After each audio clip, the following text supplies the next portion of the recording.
I'm Charmin Moore, and what I love about life coaching is that it literally just changed my world for me. Before I was a life coach, I was a registered nurse, and I still am a registered nurse. But I started to get dissatisfaction in my work, and I loved nursing. And I just didn't know really what was going on with me.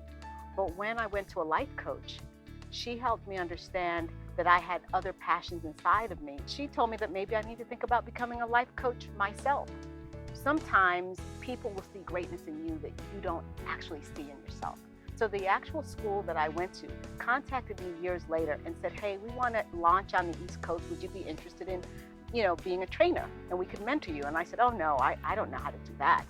And they said, what do you mean you don't know how to do that? They said, you're a natural.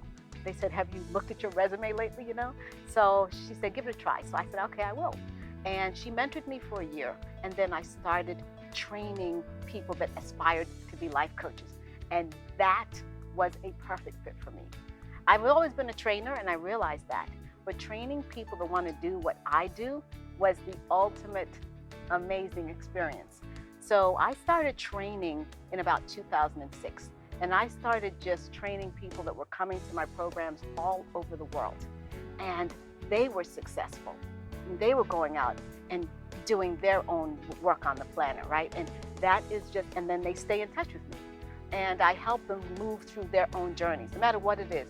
We've got divorce coaches, and we've got life transition coaches, and we've got sandwich coaches. One of my students decided that he wanted to help people transition between the fact that the baby boomers now are having to take care of their children and their parents. I actually do that myself. And so he called himself a sandwich coach because he's sandwiched. So, they found their own niches, and they're on the planet doing their own thing. And that's what I enjoy doing. And you can count on me to tell you the things that you need to hear, and to tell you the things that you don't necessarily want to hear but need to hear, so that you can be the best you.